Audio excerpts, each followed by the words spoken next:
أما بعد فأعوذ بالله من الشيطان الرجيم بسم الله الرحمن الرحيم إن الله وملائكته يصلون على النبي يا أيها الذين آمنوا صلوا عليه وسلموا تسليما اللهم صل على سيدنا ومولانا محمد وعلى آل سيدنا ومولانا محمد وبارك وسلم الصلاة والسلام عليك يا سيدي يا رسول الله وعلى آلك وأصحابك يا سيدي يا حبيب الله مولاي صل وسلم دائما أبدا على حبيبك خير الخلق كلهم يا رب المصطفى بلغ مقاصدنا واغفر لنا ما لا يا واسع الكرم وأحسن منك لم تر قط عيني وأجمل منك لم تلد النساء خلقت مبرأ من كل عيب كأنك قد خلقت كما تشاء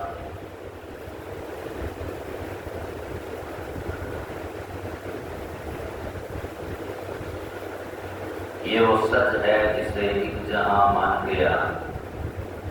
در پہ آیا جو گدا بن کے وہ سلطان گیا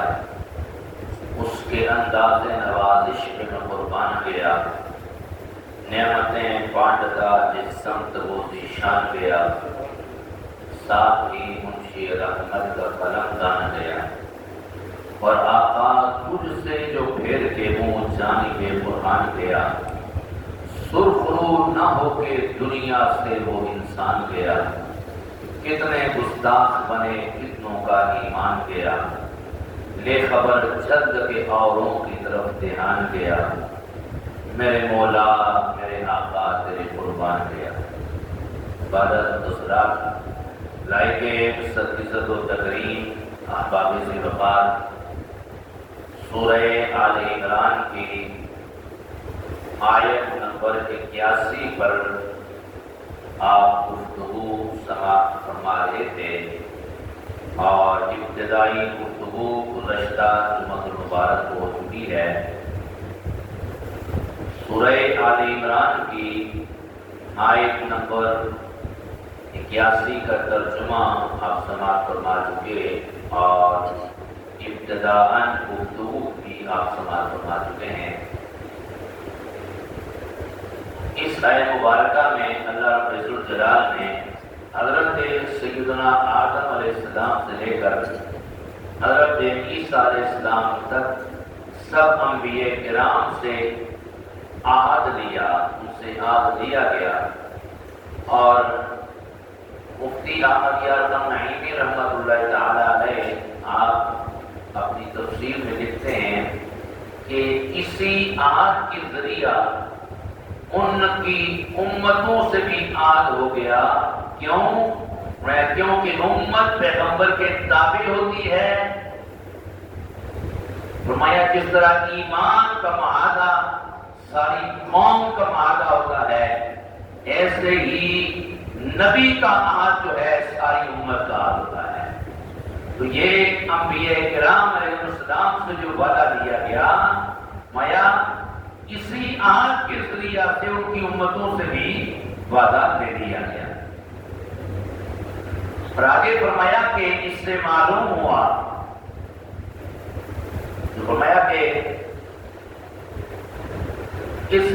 ہوا کہ حضور اگلوں پچھلوں سب کے پاس تشریف لائے میا لما آتیتکم من کتاب و حکمہ ثم جاءکم رسول میں اس سے معلوم ہوا کہ حضور اگلوں پچھلوں سب کے لیے تشریف لائے اور سارے اگلے پچھلے حضور کے امتی ہیں اور آپ کو رب العالمین کی رحمت نذیر اور بشیر اور نبی بنایا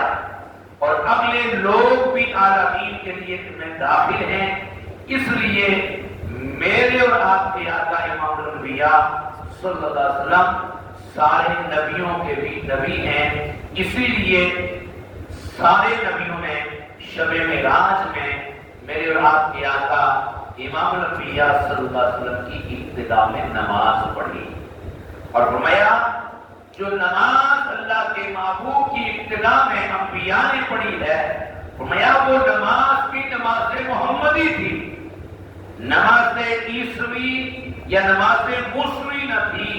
بلکہ نماز محمدی تھی جو سارے انبیاء نے حضور کی ابتدا میں پڑھی۔ اور آگے مفتی احمد یار اللہ نعیمی رحمۃ اللہ تعالی علیہ فرماتے ہیں اس سے دو مسئلے معلوم ہوئے،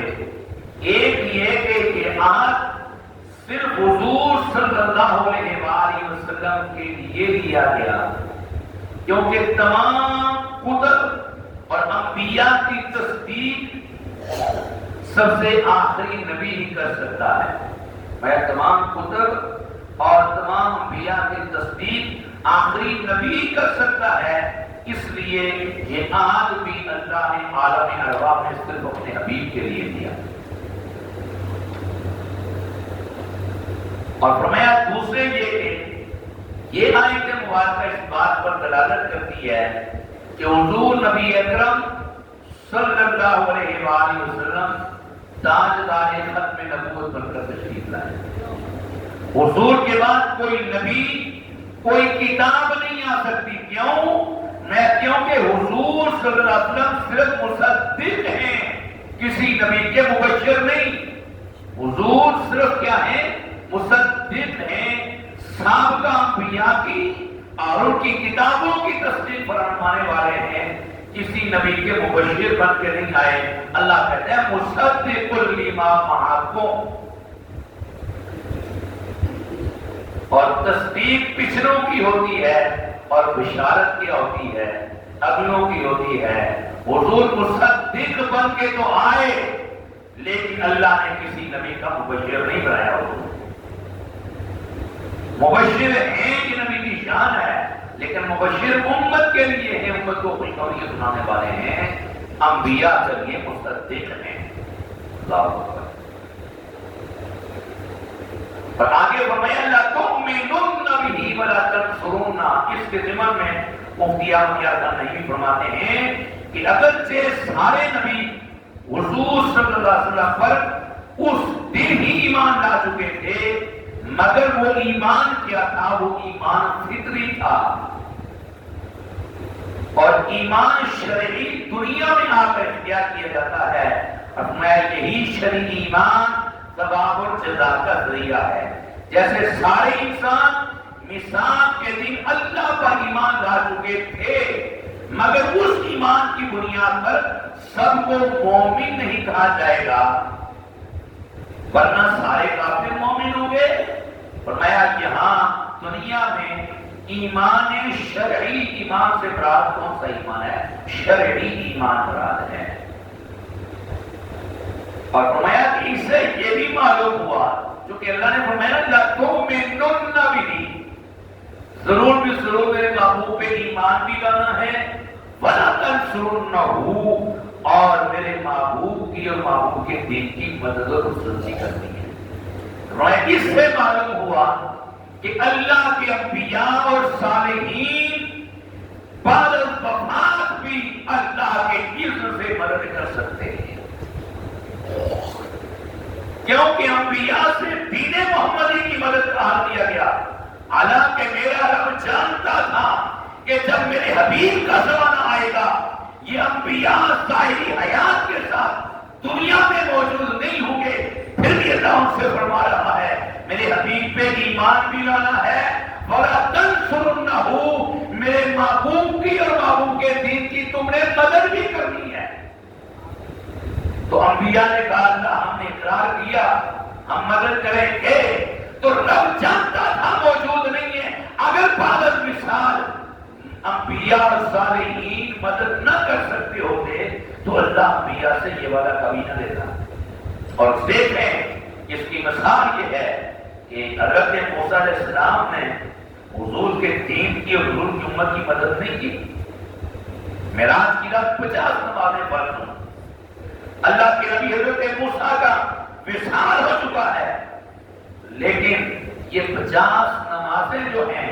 یہ 5 تک پہنچی ہیں یہ مدد حضرت موسیٰ کے ذریعے اللہ نے ہماری فرمائی. چھٹے آسمان پہ جناب موسیٰ کھڑے تھے. پوچھا یا رسول اللہ کیا لے کر آئے؟ عرض کی 50 ماہ میں ارجع الی ربی، لوٹ جائیے اپنے رب کی طرف. فإن أمتك لا تطيق ذلك، آپ کی امت یہ پڑھنے کی طاقت نہیں رکھتی. لوٹ جائیے، تخفیف کا سوال کیجیے. حضور بار بار چھٹے آسمان سے واپس اللہ کے حضور پیش ہوتے رہے، اور جب 5 رہ گئی تو حضرت موسیٰ نے کہا کہ پھر جائیے اور تخفیف کا سوال کیجیے. لیکن حضور نے فرمایا مجھے بار بار اپنے رب کے پاس جانے سے حیا آتی ہے. اللہ نے فرمایا حبیب جان یہ تعداد میں 5 ہوئی ہیں، اس لیے کہ لا تبدیل لکلمات اللہ، اللہ کی جو بات ہے وہ تبدیل نہیں ہوا کرتی. ہم نے 50 فرض کی تھی نا، لیکن حبیب تو جو بار بار آتا رہا ہے، تو جو بار بار پلٹ کے درخواست کرتا رہا ہے، تو ہم نے تیری خاطر تعداد میں کمی کی ہے. میں حبیب جا یا 500 و یا 50، میں یہ تعداد میں تو 5 ہیں، ثواب میں 5 نہیں ہے. آپ کی امت پڑھے گی 5، ثواب میں کمی نہیں ہے. ہم پورا 50 کا ثواب بتا. یہ تو شان اللہ نے حضور نبی اکرم صلی اللہ علیہ وسلم کو عطا فرمائی ہے. اور یہ جو مدد اللہ نے ہمیں ہماری فرمائی، یہ مدد اللہ نے حضرت موسیٰ کے ذریعے سے ہماری کی. اب اللہ چونکہ اس آیت مبارکہ میں توحید اللہ تعالیٰ کی توحید اور حضور کی رسالت کا ذکر ہے، اور چونکہ اس آیت میں خصوصاً امام الانبیاء صلی اللہ علیہ وسلم کے بارے میں جو اللہ تعالیٰ نے عالم ارواح میں جلسہ رسالت کا انعقاد کیا اس کا ذکر ہے. یہی وجہ ہے کہ امیر خسرو رحمۃ اللہ تعالیٰ علیہ اس جلسہ رسالت کی آپ ترجمانی کرتے ہوئے آپ لکھتے ہیں کہ خدا خود میرے مجلس بود، اندر رام کا خسرو، محمد شمع مافل بود، شب جائے منبو. میا کہ اس جو عالم ارواح میں اللہ نے جلسہ رسالت کا انعقاد کیا، خدا خود میرے مجلس بود، اندر رام کا خسرو. اس مجلس کے امیر خود اللہ کی ذات تھی، اور محمد شمع محفل بود، اس محفل کی شمع میرے آپ کے آقا امام الانبیاء صلی اللہ علیہ وآلہ وسلم تھے. آباب زرقا امام الانبیاء صلی اللہ علیہ وسلم کے غلاموں، آقا حضور علی نبینا علیہ السلام کے میلاد اور حضور کی آمد کا ذکر کرنا یہ رب کی سنت ہے کہ اللہ رب ذوالجلال نے عالم ارواح میں امام الانبیاء صلی اللہ علیہ وآلہ وسلم کا ذکر جناب انبیاء کرام علیہ السلام مقدس ہستیوں کو بلا کر اللہ نے ان کی موجودگی میں اپنے محبوب کا ذکر فرمایا. اور یہ ذکر مصطفیٰ حضور کی تشریف آوری کا ذکر کرنا یہی میلاد ہے. اللہ نے فرمایا ثم جاءکم رسول مصدق لما معکم، میرا رسول تمہارے پاس تشریف لائے گا. اللہ انبیاء سے کہتا ہے میرا نبی تشریف لائے گا. ہر نبی یہ خوشخبری سناتا رہا وہ عظمت والا نبی آئے گا. قرآن حکیم کہتے ہیں حضرت عیسیٰ علیہ السلام نے اپنی قوم سے کہا تھا اے میری قوم مبشرا برسول، میں اس رسول کی تمہیں خوشخبری سناتا ہوں یأتی من بعدی، جو میرے بعد تشریف لائیں گے، اسمہ احمد، ان کا نام نامی اس میں نامی احمد ہوگا. فرق یہ ہے کہ اللہ انبیاء سے وعدہ لیتا رہا میرا محبوب عظمت والا رسول تشریف لائے گا. انبیاء اپنی امتوں کو کہتے رہے کہ وہ عظمت والا رسول آخری نبی بن کے تشریف لائے گا. اور آج علماء مصطفیٰ کہتے ہیں کہ اللہ عالم ارواح میں انبیاء سے جس نبی کی آمد کی خوشخبری انہیں سناتا رہا، انہیں بتاتا رہا کہ میرا نبی تشریف لائے گا، جس نبی کے بارے میں عہد لیا جاتا رہا، میثاق لیا جاتا رہا، اور سوالات انبیاء جس محبوب کی آمد کا تذکرہ کرتے رہے، آج علماء مصطفیٰ کہتے ہیں وہ نبی تشریف لے آیا ہے. اس نبی کی آمد پر خوشی کا اظہار کیوں نہ کریں کہ جب آقا کریم علیہ السلام تشریف لائے تو ہر سو اندھیرا مٹ گیا، نور ہی نور ہو گیا، نور ہی نور ہو گیا۔ اور یہاں پر امام قسطلانی رحمۃ اللہ تعالی علیہ فرماتے ہیں کہ اللہ نے جس رات اپنے محبوب کو دنیا میں بھیجا، اللہ اکبر، امام الانبیاء صلی اللہ علیہ وسلم کے غلام ہو، امام قسطلانی فرماتے ہیں وَأَذِّن لِنِسَاءِ الدُّنْيَا، واحد الدنیا کے اندر فرماتے ہیں کہ اللہ نے دنیا کی تمام عورتوں کو حکم دیا، ان کے رحموں کو حکم دیا، يَحْمِلْنَ الذُّكُورَ، جتنی عورتیں اس سال حاملہ تھی جس ساتھ آقا قیامت، اللہ نے حکم دیا ان کے رحموں کو کہ سارے سال بچے جنیں، بچے پیدا کریں، اور ہر ایک عورت جو امید سے تھی آقا کی آمد ہوئی، اللہ نے اس سال ساری دنیا کی عورتوں کو خالق کائنات نے بچے عطا فرمائے۔ امام قسطلانی لکھتے ہیں وجہ کیا ہے؟ لِکرامت محمد صلی اللہ علیہ وآلہ وسلم، معیار یہ حضور کی عزت و بزرگی اور آپ کی کرامت کی وجہ سے اللہ نے ساری دنیا کی عورتوں کو بچے عطا فرمائے۔ اور ایک اور وجہ جو علماء نے لکھی، وجہ یہ تھی کہ عرب میں کسی کی یہاں پر بچی پیدا ہوتی نا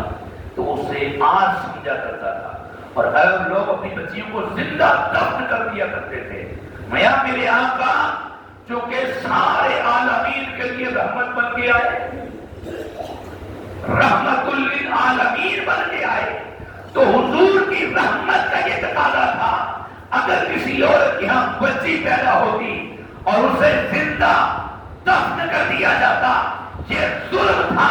اور رحمت الہی کے منافی تھا۔ چونکہ آقا سارے عالمین کے لیے رحمت بن کے آگے تھے، حضور کی رحمت کا یہ تقاضا تھا کہ کسی پہ ظلم نہ ہو، لہذا آقا کی رحمت للعالمین کے تقاضے کے پیش نظر اللہ نے سارے عالمین کی عورتوں کو، ساری دنیا کی عورتوں کو سال بیٹے عطا فرمائے۔ تو حضور کی آمد کی خوشی پہ بیٹے تقسیم کرنا یہ رب کی سنت ہے۔ ہم لنگر تقسیم کریں تو لوگوں کو اثر نہیں۔ اور آپ دیکھیں سیرت نگاروں نے لکھا کہ حضرت عبد المطلب حضور کی خالہ جان فرماتے ہیں کہ جس رات میرا سونا محمد دنیا میں آیا، ولادت کی گھڑیاں قریب تھی، حضرت عبد المطلب فرماتے ہیں کہ میں کعبۃ اللہ کا طواف کر رہا تھا، فلما مضى نصف الليل، میں جب آدھی رات گزر گئی، رات کا آخری پہر آیا، ورأيت الكعبة سجدا، تو میں نے دیکھا کہ میں کعبہ کا طواف کر رہا تھا، کعبہ پلٹ کے حجر آمنہ کی طرف جھک پڑا، کعبے نے سجدہ کیا۔ آپ فرماتے ہیں کہ میں حیران تھا، میں کہ کعبے نے سجدہ کیا، کعبہ سجدے میں گر پڑا، اور سب سے بڑا بت جو کعبے میں تھا وہ سر کے بل گر پڑا، اور اللہ نے اسے قوت گویائی عطا فرمائی، اور وہ اپنی زبان حال سے بولا کہ جس نبی کی سب کو انتظار کی اللہ کا وہ حبیب آ گیا ہے، اللہ کا وہ حبیب آ گیا ہے۔ اور یہاں پر کعبہ کیسے نہ سجدہ کرتا،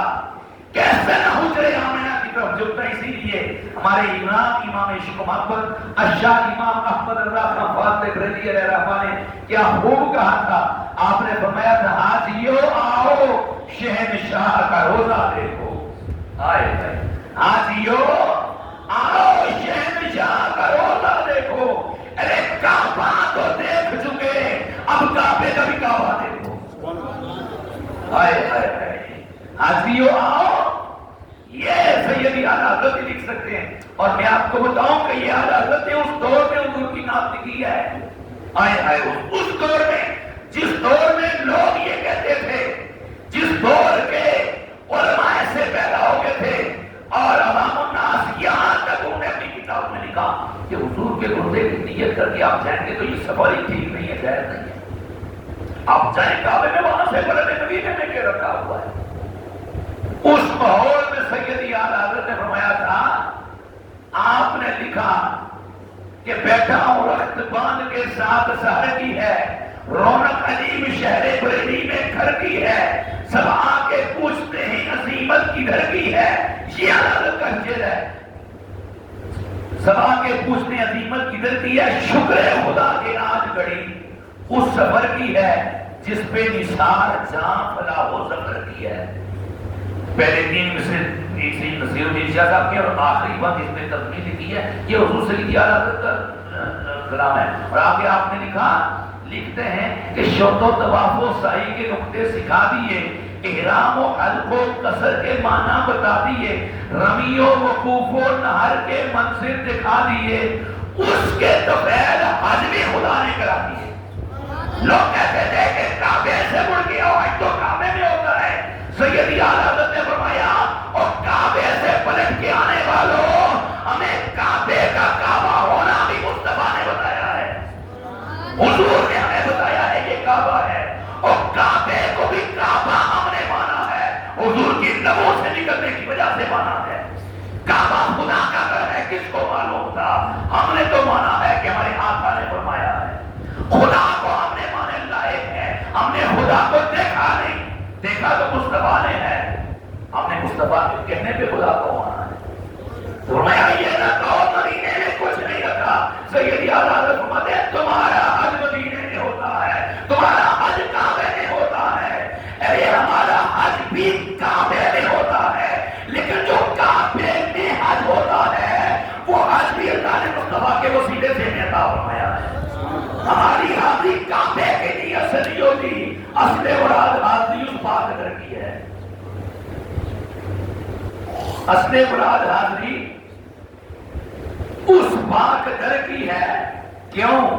اس لیے اصل مراد حاضری حضور کے در کی کیوں ہے؟ اس لیے اس دور میں سیدی اعلیٰ حضرت نے فرمایا تھا حاجیو یہاں سے نمبر تو حاجیو آؤ شہنشاہ کا روزہ دیکھو. حاجیو آؤ شہنشاہ کا روزہ دیکھو. ارے کعبہ تو دیکھ چکے، اب کعبے کا بھی کعبہ دیکھو. میاں یہ دنیا والا تمہارا کعبہ ہے. کعبہ جس کا طواف کرتا ہے، کعبے کا کعبہ وہ آمینہ کے لال ہے، وہ فاطمہ کے بابا ہے، وہ حسنین کے نام. حاجیو آؤ شہنشاہ کا روزہ دیکھو. تمہیں کیا معلوم کہ حضور کا روزے کا مقام کیا ہے؟ کعبہ خدا کا گھر ہے، بڑا عظمت والا، بڑا فضیلت والا. قربان گئے کعبے کی عظمت پر، لیکن اللہ کے محبوب نے کعبے کا دامن پکڑ کے فرمایا تھا کعبہ بڑی عظمت والا ہے، لیکن یاد رکھنا ایک بندہ مومن کی حرمت اس سے زیادہ ہے. ایک مومن کی حرمت کعبے سے زیادہ ہے. مومن حضور کا غلام ہے، اور حضور کی شان یہ ہے کہ ہم کعبے کی طرف رب کو سجدہ کرتے ہیں. کعبہ مکلف نہیں ہے، زیرو نہیں ہے، لیکن کعبہ بھی طواف کرنے والا کرتا ہے. سارے اقطاب جہاں کرتے ہیں طواف کعبہ. آیا ہے یہ تو سیدی اعلیٰ حضرت فرماتے ہیں اور حضور تو حضور ہے، اور حضور کے بیٹے وہ سے بات ہے. سارے اقطاب جہاں کرتے ہیں کعبہ کا طواف، کعبہ کرتا ہے طواف کرنے والا تیرا. میں یا سیدی وہ سے اعظم سارے اقطاب جہاں کعبے کا طواف کرتے ہیں، کعبہ آپ کے لیے اقدس کا طواف کرتا ہے. تو یہ بات یاد رکھیں، صوفیاء نے لکھا ہے کہ کعبہ اپنے مقام پہ کھڑا ہے. یہ کس کا جسم ہے؟ ایک کعبے کا جسم مثالی ہے، ایک ظاہری جسم ہے، ایک جسم مثالی ہے. اور جسم مثالی کے ذریعے کعبہ چلتا ہے اور چل کے جاتا ہے. جہاں اللہ کا ولی ہوتا ہے کعبہ اللہ کے ولی کا طواف کرتا ہے. جیسے میرے آقا اللہ اکبر، جیسے میرے آقا ہجرت کی رات کے معراج کی رات اللہ کے محبوب نے شروع کی رات کو گیا تھا، بیت المقدس میں گیا ہوں، وہاں سے لا مقام ہے وہ کافر لوگ تھے، وہ بیت المقدس تک نہیں مان رہے تھے، انہوں نے اعتراض کیا، بڑا انہوں نے شور شرابہ کیا، نے کہا یہ کیسے ہو سکتا ہے، 1 مہینے کی مسافت کا راستہ ہے پیدل، اور یہ کہتے میں رات کو گیا صبح، وہ بیت المقدس تک نہیں مانتے تھے، حضور نے تو لاکھوں کی سیر کی ہے، وہ کہ یہ کیسے ہو سکتا ہے جی، سرکار صدیق اکبر کے پاس ہے، کوئی بندہ کہتی میں بیت المقدس گیا اور صبح ہونے سے پہلے آ گیا، مان جاؤ گے؟ حجی نہیں مانوں گا، تمہارے دوست تو یہ کہتے ہیں، تمہیں اگر محمد کہتے ہیں تو مان جاؤں گا، محمد کے علاوہ کوئی کہتا ہے تو نہیں مانوں گا، میں یہ تو بات ہی کوئی نہیں ہے، حضور نے یہ کام تو ان سے آگے کی باتیں لی،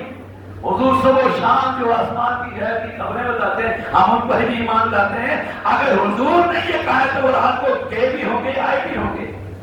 لیکن انہوں نے نہیں مانا، اعتراض کیا، اب سارے کافر جمع ہو کے حضور کے پاس آئے، وہ جو مکے کے سردار تھے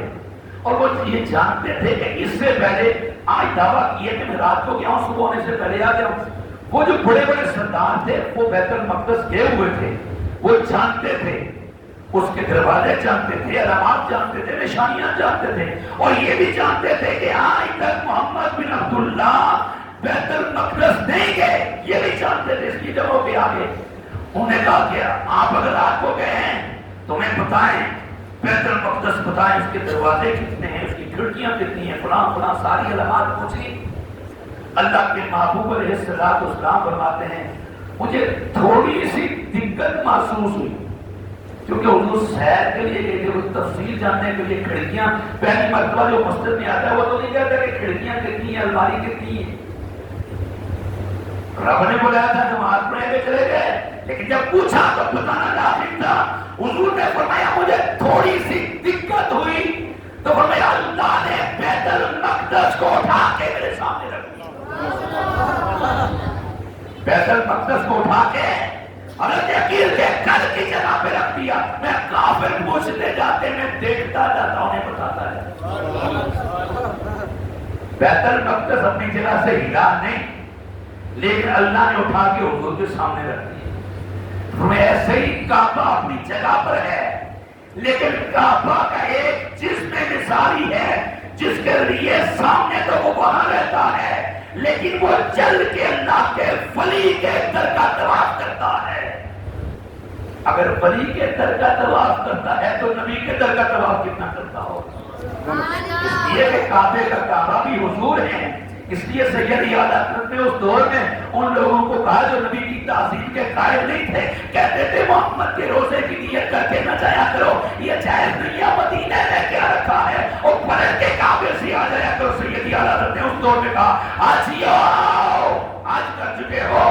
آج ہی آؤ شہنشاہ کا روزہ دیکھو، ارے کعبہ تو دیکھ چکے، کعبے کا بھی کعبہ دیکھو، اور جو سید اعلیٰ حضرت نے ان لوگوں کو بتایا ہے جو عظمت و شان کے قائل نہیں تھے، آپ نے انہیں کہا مان جاؤ، اس دنیا میں مان جاؤ، حشر میں تو مان ہی جاؤ گے، حشر میں تو کافر بھی مان جائیں گے، محبت نہ رکھو سبحان اللہ یاد، حشر میں تو برائے بھی مان جائیں گے، کافر بھی مان جائیں گے، سکھ بھی مان جائیں گے، عیسائی بھی مان جائیں گے، یہودی بھی مان جائیں گے، اور تم نے بھی وہاں پہ مان جانا ہے، تم نے بھی وہاں پہ مان جانا ہے، کیوں؟ اس لیے کہ سید اعلیٰ حضرت فرماتے ہیں کہ حشر کے میدان کا انعقاد ہی اس لیے کیا جائے گا کہ اللہ اپنے حبیب کی شان ساری دنیا والوں کو دکھائے گا، میں فقط اتنا سبب ہے انعقاد وقت میں معاشرے کا، مجھے بتائیں رب کو نہیں پتا میرے عمل کیسے ہیں، میں نے کیا دیکھی کی ہے، کیا بدی کی ہے، اللہ کو نہیں پتا کون جنتی ہے کون جنتی ہے، پھر میدان معاشرے کا انعقاد کرنا اسے کون پوچھ سکتا ہے، وہ اللہ ہے، جبار ہے، قہار ہے، ستار ہے، اللہ الغیوب ہے، اس کی بات کا میں کوئی اعتراض کر سکتا ہے، لیکن پھر بھی میدان معاشرے کا انعقاد اور پھر یہ میزان عدل لگانا اور پھر اعمال کو تولنا، پھر اس سے پہلے ساری مخلوقات کو ہر نبی کی بارگاہ میں بھیجنا، پھر ساری مخلوقات کی بات مصطفیٰ کے در پہ بننی، اس کی وجہ کیا ہے؟ وجہ یہ ہے اللہ سب کچھ جانتا ہے، لیکن انعقاد وزن معاشرے کا اتنا سبب ہے، فقط اتنا سبب ہے، انعقاد بزم معاشر کا کہ مصطفیٰ کی شان محبوبی دکھائی جانے والی ہے. اللہ ساری کائنات کو جمع کر کے اولین و آخرین کو جمع کر کے میدان محشر کا انعقاد کر کے اللہ دکھائے گا دیکھو جسے میں نے اپنا حبیب بنایا ہے, جسے میں نے اپنا محبوب بنایا اسے کیا شان عطا فرمائی. اور تم دنیا میں کہتے تھے جس کا نام محمد علی ہے کچھ نہیں کر سکتا, آج دیکھو میرا محمد کیا کچھ کر سکتا. فقط اتنا سبب ہے انعقاد بزم محشر کا کہ مصطفیٰ کی جان خان, مصطفیٰ کی شان محبوبی دکھائی جانے والی ہے. اور نہ ماننے والوں سے کہا وہاں مان جاؤ گے, وہاں کا معنی کام نہیں آئے گا. قبر میں بھی مان جاؤ گے, قبر کا معنی کام نہیں آئے گا. قبر میں فرشتے یہ نہیں پوچھے تھے آپ کیا کہتا ہے ان کے بارے میں, وہ کہیں گے ما کنت تقول فی حق ھذا الرجل, ما کنت تقول. جب دنیا میں تھا نا, صحت تھی, عقل اللہ نے دی تھی, کچھ اختیار دیا تھا, اور تجھ سے لوگ حضور کے بارے میں پوچھتے تھے تو کیا کہا کرتا تھا, دنیا میں کیا کہا کرتا تھا. اس لیے آپ نے بنایا